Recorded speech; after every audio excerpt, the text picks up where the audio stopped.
Class 9 की पुस्तक क्षितिज भाग 1 का तीसरा पाठ उपभोक्तावाद की संस्कृति, जिसके लेखक हैं श्यामा चरण दुबे। तो आइए जानते हैं श्यामा चरण दुबे के बारे में।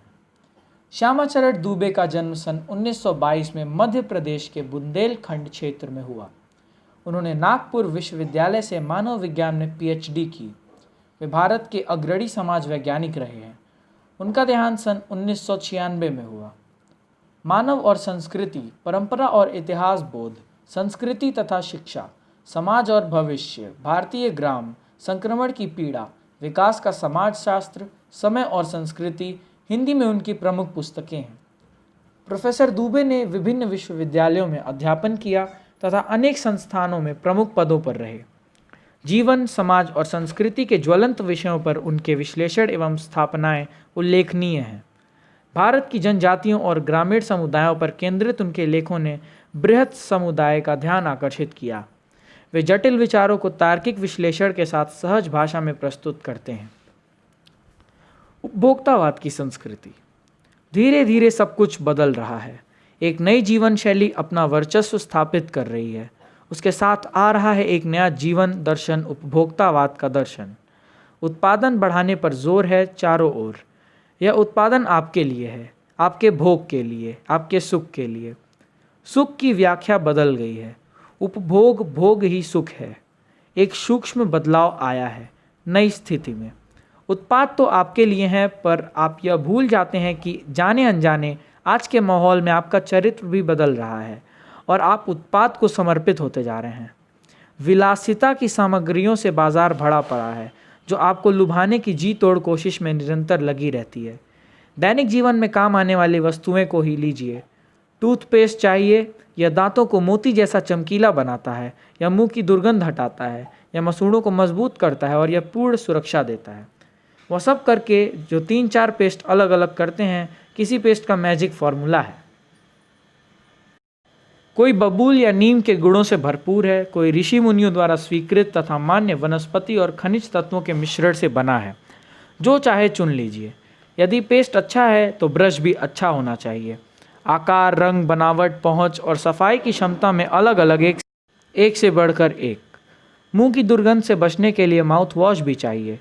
सूची और भी लंबी हो सकती है, पर इतनी चीज़ों का ही बिल काफ़ी बड़ा हो जाएगा, क्योंकि आप शायद बहुविज्ञापित और कीमती ब्रांड खरीदना ही पसंद करें।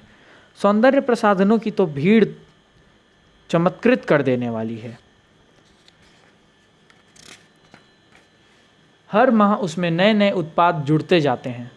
साबुन ही देखिए, एक में हल्की खुशबू है, दूसरे में तेज़। एक दिन भर आपके शरीर को तरोताज़ा रखता है, दूसरा पसीना रोकता है, तीसरा जर्म से आपकी रक्षा करता है। यह लीजिए सिने स्टार्स के सौंदर्य का रहस्य, उनका मनपसंद साबुन। सच्चाई का अर्थ समझना चाहते हैं, यह लीजिए।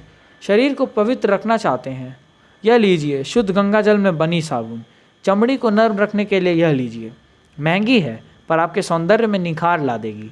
संभ्रांत महिलाओं की ड्रेसिंग टेबल पर 30-30 हज़ार की सौंदर्य सामग्री होना तो मामूली बात है। पेरिस से परफ्यूम मंगाइए, इतना ही और खर्च हो जाएगा। ये प्रतिष्ठा चिन्ह हैं, समाज में आपकी हैसियत जताते हैं। पुरुष भी इस दौड़ में पीछे नहीं हैं। पहले उनका काम साबुन और तेल से चल जाता था। आफ्टर शेव और कोलोन बाद में आए। अब तो इस सूची में दर्जन 2 दर्जन चीज़ें और जुड़ गईं। छोड़िए इस सामग्री को, वस्त्र और परिधान की दुनिया में आइए। जगह जगह बुटीक खुल गए हैं। नए नए डिज़ाइन के परिधान बाजार में आ गए हैं। ये ट्रेंडी हैं और महंगे भी। पिछले वर्ष के फैशन इस वर्ष, शर्म की बात है। घड़ी पहले समय दिखाती थी, उससे यदि यही काम लेना हो तो 400-500 में मिल जाएगी। हैसियत जताने के लिए आप 50-60 हज़ार से 1.5 लाख तक की घड़ी भी ले सकते हैं। संगीत की समझ हो ना हो, कीमती म्यूज़िक सिस्टम ज़रूरी है। कोई बात नहीं यदि आपको उसे ठीक तरह से चलाना ना आए। कंप्यूटर काम के लिए तो खरीदे ही जाते हैं। महज दिखावे के लिए उन्हें खरीदने वालों की संख्या भी कम नहीं है। खाने के लिए 5 सितारा होटल है, वहाँ तो विवाह भी होने लगे हैं। बीमार पड़ने पर 5 सितारा अस्पतालों में जाइए। सुख सुविधाओं और अच्छे इलाज के अतिरिक्त यह अनुभव काफ़ी समय तक चर्चा का विषय भी रहेगा।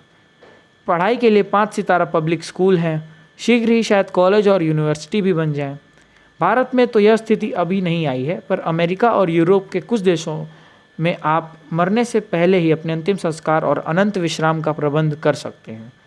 एक कीमत पर आपकी कब्र के आसपास सदा हरी घास होगी, मन चाहे फूल होंगे, चाहे तो फव्वारे होंगे और मंद ध्वनि में निरंतर संगीत भी। कल भारत में भी यह संभव हो सकता है। अमेरिका में आज जो हो रहा है कल वह भारत में भी आ सकता है। प्रतिष्ठा के अनेक रूप होते हैं, चाहे वो हास्यास्पद ही क्यों न हो। यह है एक छोटी सी झलक उपभोक्तावादी समाज की। यह विशिष्ट जन का समाज है, पर सामान्य जन भी इसे ललचाई निगाहों से देखते हैं। उनकी दृष्टि में एक विज्ञापन की भाषा में यही है राइट चॉइस बेबी। अब विषय के गंभीर पक्ष की ओर आएं। इस उपभोक्ता संस्कृति का विकास भारत में क्यों हो रहा है? सामंती संस्कृति के तत्व भारत में पहले भी रहे हैं। उपभोक्तावाद इस संस्कृति से जुड़ा रहा है। आज सामंत बदल गए हैं, सामंती संस्कृति का मुहावरा बदल गया है। हम सांस्कृतिक अस्मिता की बात कितनी ही करें, परंपराओं का अवमूल्यन हुआ है, आस्थाओं का क्षरण हुआ है। कड़वा सच तो यह है कि हम बौद्धिक दासता स्वीकार कर रहे हैं, पश्चिम के सांस्कृतिक उपनिवेश बन रहे हैं। हमारी नई संस्कृति अनुकरण की संस्कृति है। हम आधुनिकता के झूठे प्रतिमान अपनाते जा रहे हैं। प्रतिष्ठा की आधी प्रतिस्पर्धा में जो अपना है उसे खोकर छद्म आधुनिकता की गिरफ्त में आते जा रहे हैं।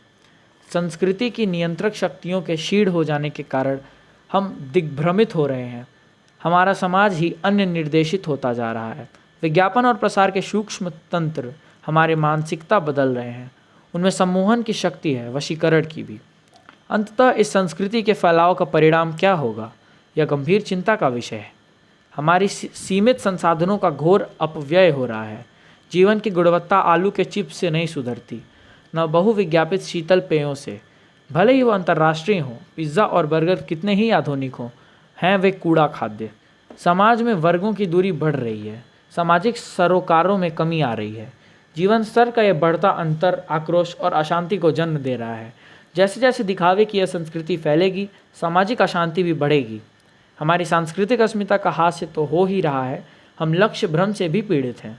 विकास के विराट उद्देश्य पीछे हट रहे हैं। हम झूठी तुष्टि के लिए तत्कालिक लक्ष्यों का पीछा कर रहे हैं। मर्यादाएं टूट रही हैं। हम झूठी तुष्टि के लिए तात्कालिक लक्ष्यों का पीछा कर रहे हैं। मर्यादाएं टूट रही हैं। नैतिक मानदंड ढीले पड़ रहे हैं। व्यक्ति केंद्रिकता बढ़ रही है। व्यक्ति केंद्रिकता बढ़ रही है। स्वार्थ परमार्थ पर हावी हो रहा है। भोग की आकांक्षाएं आसमान को छू रही हैं। किस बिंदु पर रुकेंगी यह दौड़? गांधी जी ने कहा था कि हम स्वस्थ सांस्कृतिक प्रभावों के लिए अपने दरवाजे खिड़की खुले रखें, पर अपनी बुनियाद पर कायम रहें। उपभोक्ता संस्कृति हमारे सामाजिक नींव को ही हिला रही है। यह एक बड़ा खतरा है। भविष्य के लिए यह एक बड़ी चुनौती है।